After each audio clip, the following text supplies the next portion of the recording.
En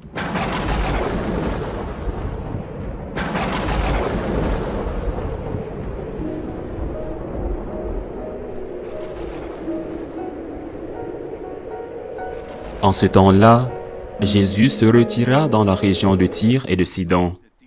Voici qu'une jeune cananéenne, venue de ces territoires, disait en criant, « Prends pitié de moi, Seigneur, fils de David. Ma fille est tourmentée par un démon. » Mais il ne lui répondit pas un mot. Les disciples s'approchèrent pour lui demander, « Renvoie-la, car elle nous poursuit de ses cris. » Jésus répondit, « Je n'ai été envoyé qu'aux brebis perdues de la maison d'Israël. » Mais elle vint se prosterner devant lui en disant, « Seigneur, viens à mon secours. » Il répondit, « Il n'est pas bien de prendre le pain des enfants et de les jeter aux petits chiens. » Elle reprit, « Oui, Seigneur, mais justement les petits chiens mangent les miettes qui tombent de la table de leur maître. » Jésus répondit, « Femme, grande est ta foi, que tout se passe pour toi comme tu le veux. » Et à l'heure même, sa fille fut guérie. Acclamons la parole de Dieu.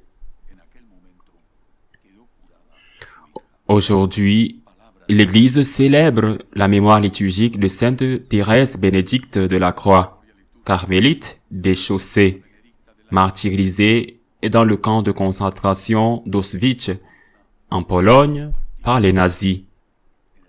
Avant de devenir carmélite, elle était connue sous le nom d'Edith Stein. Pour certains, elle est donc Sainte Edith Stein. Pour d'autres, Sainte Thérèse Bénédicte de la Croix. Une femme intelligente, cultivée, de race juive, de religion juive. Une femme qui avait plongé profondément dans la philosophie et qui, à la recherche de la vérité, avait rencontré le Christ qui est la vérité et avait fait l'énorme effort de renoncer à sa foi juive. Pour elle, c'était un immense sacrifice et cela signifiait aussi être renié par sa famille. Mais pour elle, la première chose, c'était le Christ. Elle avait découvert que ce Christ, un juif, un homme juif, était aussi le vrai Dieu. Lorsque les nazis ont commencé à capturer les Juifs, elle, qui était déjà carmélite, a été envoyée par ses supérieurs dans un monastère carmélite en Hollande.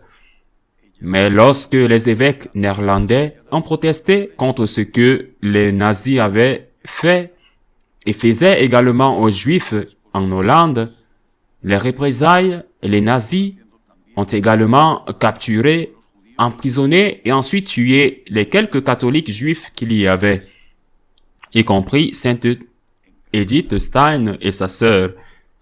Elle a été amenée à Auschwitz et est morte dans le même camp de concentration que le père Kolbe, Saint Maximilien Marie Kolbe et tant d'autres.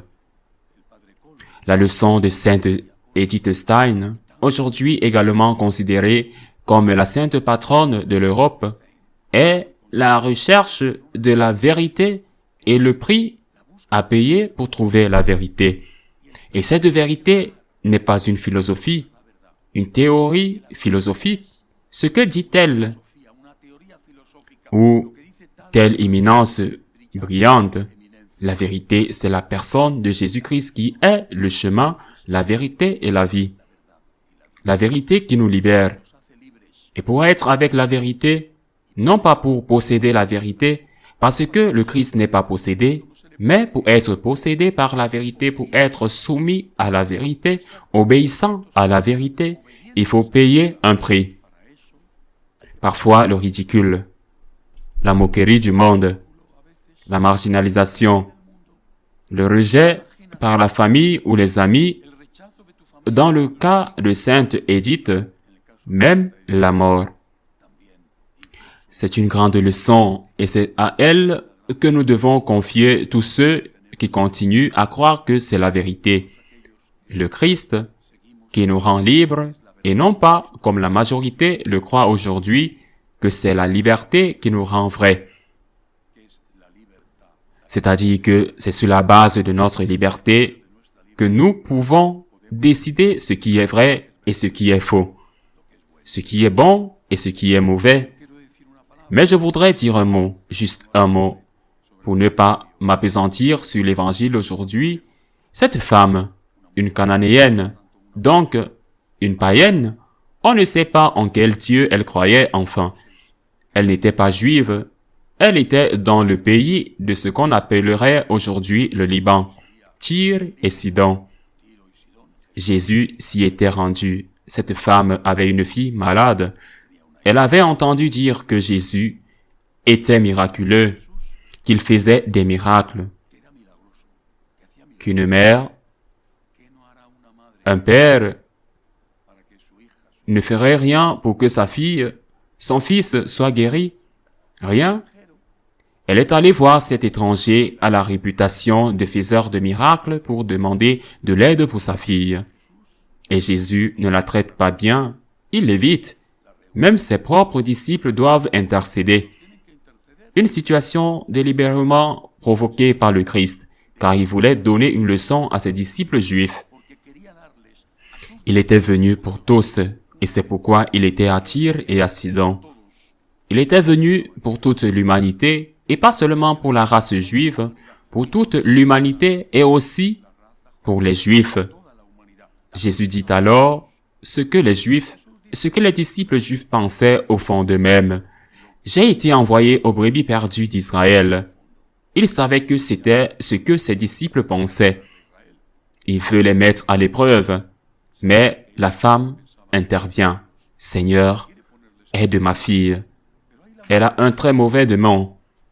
Et Jésus ne la traite pas bien une fois de plus. Il la compare à un chien qui était un animal impur.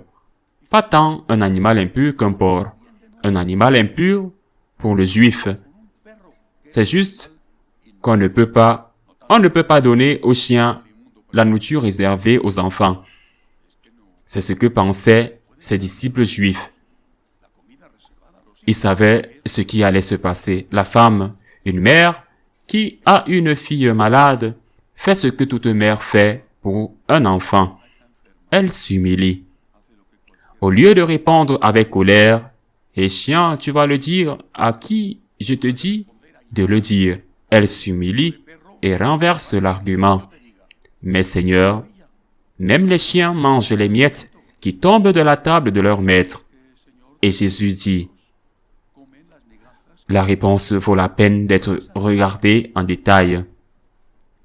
Jésus dit, « Femme, que ta foi est grande. » Peut-être aurait-il dû dire, « Combien grande est ton humilité ?» ou même, « Combien grand est ton amour pour ta fille ?» Quelle est la grandeur de ton humilité? Il dit, « Combien grande est ta foi. » Pourquoi?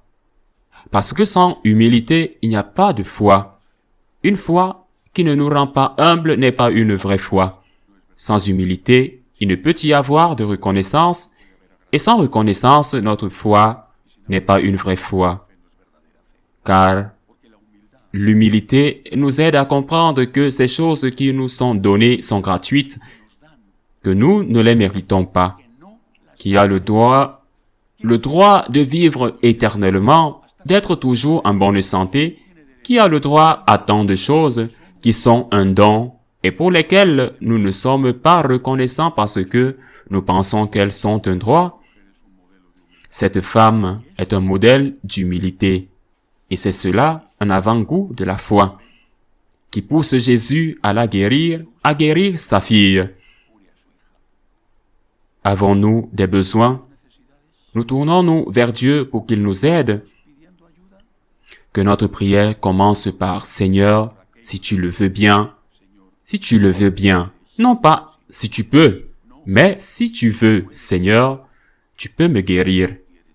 Si tu veux, je crois en toi. Je ne doute pas de toi, même si apparemment tu ne m'écoutes pas, mais si tu le veux, Seigneur, tu peux me guérir. » Le Seigneur nous dira certainement, comme à cette femme, « Ma fille, qu'il soit fait ce que tu désires. Ta foi t'a guéri. Ainsi soit-il.